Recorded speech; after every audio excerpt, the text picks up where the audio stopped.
Hello बच्चों, welcome to your channel twitter for banking. आज का टॉपिक है वर्कमैन कंपनसेशन एक्ट 1923।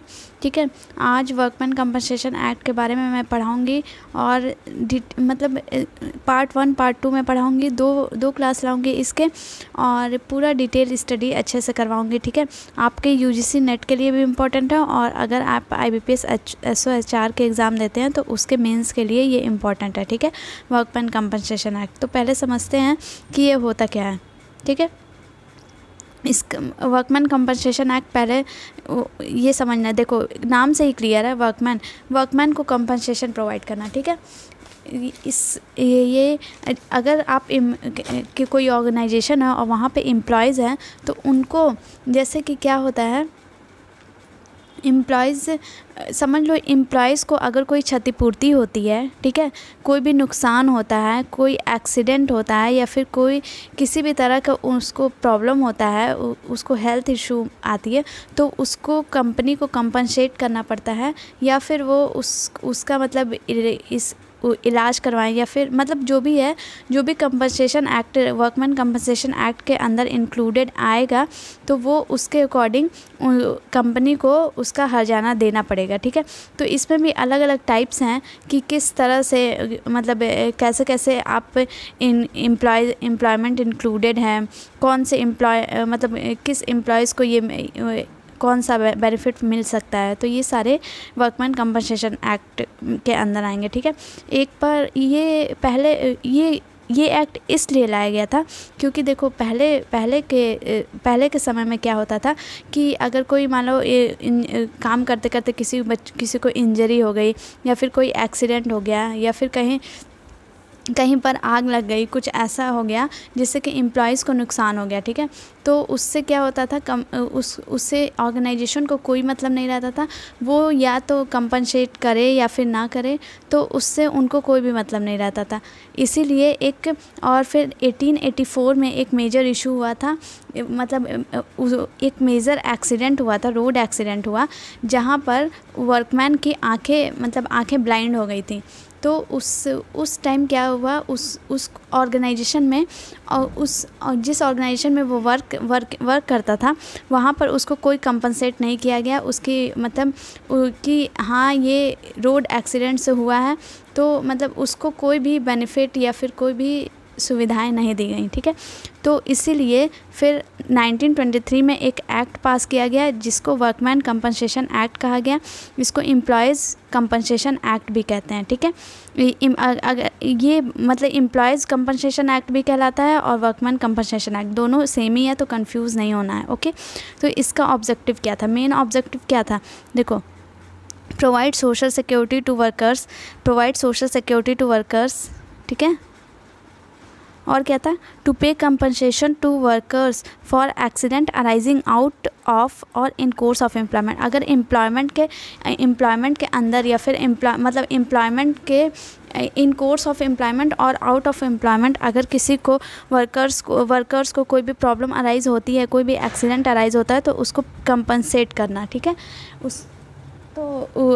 ये इसका ऑब्जेक्टिव होता है। और द एक्ट, ये देखो लिखा है ना, the act insure that right of labourers are maintain even after they encounter some disability और death due to an accident. अगर कोई मतलब अगर किसी वर्कर्स का एक्सीडेंट हो जाता है या फिर डेथ हो जाता है, तो उसके राइट को मेंटेन करने के लिए मेंटेन करना इसका ऑब्जेक्टिव है वर्कमैन कंपनसेशन एक्ट का। ठीक है, ताकि उसको मतलब उसके फैमिली को कोई इशू ना आए, मतलब मान लो वो डाई हो गया किसी एक्सीडेंट की वजह से। ठीक है, तो उसको फैमिली को कंपनसेट करना या फिर अगर उसकी इंजरी हो गई, कोई हार्ड मतलब प्रॉब्लम हो गई, तो उसको कंपनसेट करना इसका ऑब्जेक्टिव है। ठीक है, तो उसके बाद क्या है, ये देखो, इसका इंट्रोडक्शन क्या है, केम इनटू फोर्स 1920, ये 1924 में आया था। ठीक है, act applies in any person who is employed. ये हर एक पर्सन पे अप्लाइड है जो एम्प्लॉयड हैं। ठीक है, applies to whole of India except Arunachal. ये पूरे इंडिया में अप्लाई होगा ये एक्ट, सिर्फ अरुणाचल प्रदेश, मिज़ोरम, नागालैंड, सिक्किम, दमन दीव, लक्षद्वीप के को छोड़कर। ठीक है, पूरे इंडिया में अप्लाई होगा। Do not apply to factories correct by employees state insurance act के अंदर आते हैं, 1948 के अंदर आते हैं, उनमें ये वर्कमैन कंपनसेशन एक्ट अप्लाई नहीं होगा। ठीक है, देखो कोई भी कंपनसेशन, एक ही कंपनसेशन आपको मिल सकता है, तो इसलिए या तो आप एम्प्लॉय स्टेट इंश्योरेंस एक्ट के तहत लो या फिर आप वर्कमैन कंपनसेशन एक्ट के तहत, दोनों में से कोई एक ही आपको अप्लाई, मतलब एक एम्प्लॉय पर अप्लाई होगा। ठीक है, और इसका अमेंडमेंट हुआ था, अमेंडमेंट 1975 में हुआ। ठीक है, तो इसमें क्या था, एम्प्लॉयज़ जो इस एक्ट के अंदर वही एम्प्लॉयज़ आएंगे जो मतलब जिनकी अर्निंग 500 पर मंथ या उसके ऊपर हो। ठीक है, मतलब कम से कम वो 500 रुपीज़ उसकी अर्निंग हो। ठीक है, और चीपर और क्विकर मोड, ये क्या है, बहुत ही चीपर और क्विकर मोड है एम्प्लॉयज़ कंपनसेशन एक्ट। ठीक है, और इसमें कुछ डेफिनेशन भी दी हुई थी। ठीक है, डेफिनेशन भी दिया गया इस एक्ट के अंदर।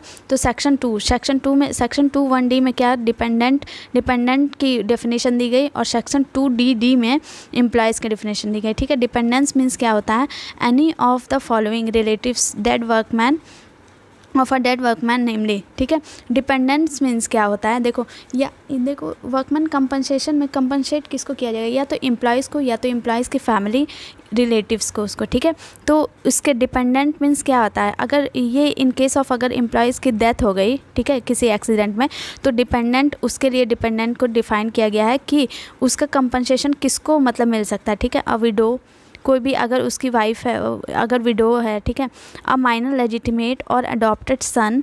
ठीक है, अनमैरिड लेजिटिमेट और अडॉप्टेड डॉटर और विडो मदर। ठीक है, अगर कोई भी विडो मदर है या फिर उसकी विडो है। ठीक है, या फिर कोई भी माइनर मतलब बेटा है या फिर बेटी है। ठीक है, या फिर अडॉप्टेड बेटी या बेटा है, तो उसको वो भी डिपेंडेंट में आएगा। ठीक है, उसको भी कंपनसेट किया जाएगा। और if wholly dependent on earning of the workman at the time of his death, a son और daughter completed her 18 year of age. ठीक है, अगर वो 18 ईयर एज कंप्लीट कर लिया है तो उसको पूरा वो मतलब उसको कंपनसेट किया जाएगा। और अब एम्प्लॉयज़ की डिफिनेशन दी है सेक्शन 2(d)(d) में। ठीक है, एम्प्लॉयज़ मतलब कि कौन कौन से मतलब एम्प्लॉयज़ आते हैं, कौन कौन से उसमें। ठीक है, रेलवे सर्वेंट एम्प्लॉयज़ हैं, क्रू ऑफ शिपमेंट के जो भी वर्कर्स हैं वो सब एम्प्लॉयज़ हैं, एयरक्राफ्ट एम्प्लॉय हैं, driver, cleaner, mechanics, contract labour, employees recruited abroad और डज नॉट आर्म्ड फोर्स को एक्सेप्ट करके ये सब जितने भी हैं, railway servant, crew of ship, aircraft, ये सब एम्प्लॉयज़ के अंदर आएंगे। ठीक है, ये सब इस वर्कमैन कंपनसेशन एक्ट के अंदर एम्प्लॉयज़ के आएंगे, इन सब को इसका बेनिफिट मिलेगा। ठीक है, और फिर उसके बाद क्या है, ये सेक्शन एम्प्लॉयर की डिफिनेशन में दी गई है सेक्शन 2(1)(e) में। ठीक है, एम्प्लॉयर की डिफिनेशन, एम्प्लॉयर मीन्स कौन होता है, मैनेजिंग एजेंट, कोई भी अगर मैनेजिंग एजेंट है। ठीक है, जो ऑर्गेनाइजेशन को मान लो मेंटेन कर रहा है, और वो मतलब एजेंट मतलब आप लोग समझते ही होंगे एजेंट कौन होता है, समझ लीजिए बिचौलिया, कोई जैसे होता है ना कि कॉन्ट्रैक्ट पे कोई मान लो कोई ज़मीन का ख़रीदना है तो एजेंट हायर किया जाता है। ठीक है, वही एजेंट होते हैं, तो वो भी एम्प्लॉयर होंगे। ठीक है, contractor, body of person incorporated और नॉट, जो भी इनकॉर्पोरेटेड हैं। ठीक है, और वेजेस के डिफिनेशन भी दिया गया है सेक्शन 2(1)(m) में। ठीक है, एनी वेजेस मीन्स क्या होता है, क्या है, any benefit in money, DA और फ्री अकोमोडेशन एक्सेट्रा, कोई भी डीए, डियरेंस अलाउंस और डियरनेस अलाउंस और कोई भी फ्री अकोमोडेशन है तो वो वेजेस के अंदर इंक्लूड, मतलब वेजेस में इंक्लूडेड आएंगे।